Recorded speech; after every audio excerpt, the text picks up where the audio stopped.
খবর 24 সাথে আপনাকে স্বাগত। নতুন নতুন খবর জানার জন্য আমাদের চ্যানেলে চোখ রাখুন। ফের করোনা উকি দিচ্ছে কিন্তু দেশে। করোনা ভাইরাসের নতুন ভ্যারিয়েন্টের সংক্রমণ ধরা পড়েছে কেরলে। সঙ্গে সঙ্গে সতর্কতা জারি গোটা দেশে। সামনেই বড়দিনের উৎসব। বিদেশ থেকে অসংখ্য মানুষ বাড়ি ফিরে আসেন এই সময় বড়দিনের ছুটিতে। বাইরের দেশ থেকেই করোনার এই নতুন ভ্যারিয়েন্ট থাবা বসিয়েছে আমাদের দেশে।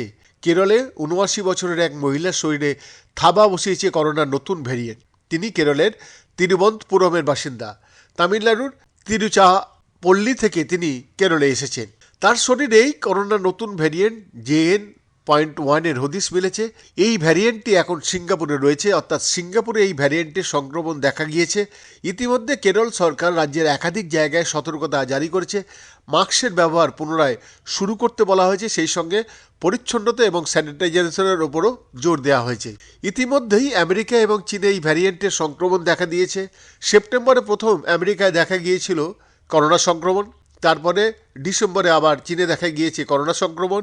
কাজেই ভারতের যে সেটা ফের থাবা বসাতে পারে সেটাই কিন্তু আশঙ্কা করা হচ্ছে। সে কারণে কেরলে করোনার নতুন ভ্যারিয়েন্টের হদিশ পাওয়ার সঙ্গে সঙ্গে সব রাজ্যকে সতর্ক করেছে কেন্দ্র।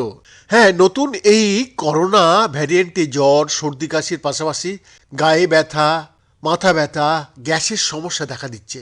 তার সঙ্গে গলায় ইনফেকশন তো রয়েইছে। ইতিমধ্যে গবেষকরা করোনার এই নতুন ভ্যারিয়েন্ট নিয়ে গবেষণা শুরু করে দিয়েছে। প্রবীণদের আগে থেকে মাস্ক পরার জন্য নির্দেশিকা জারি করা হয়েছে। কর্ণাটক সরকার ইতিমধ্যেই একাধিক সতর্কতামূলক নির্দেশিকা জারি করেছে। আবার সব রাজ্যকে কোভিড পরীক্ষা, কোভিড হাসপাতাল, অক্সিজেন নিয়ে সতর্ক থাকতে বলা হয়েছে। জ্বর, সর্দি কাশি অর্থাৎ ইনফ্লুয়েঞ্জার মতো আক্রান্ত রোগী থাকলে সেদিকে নজর রাখতে বলা হয়েছে রাজ্যগুলিকে। বৈদ্যনাথ দাসের রিপোর্ট, খবর 24/7।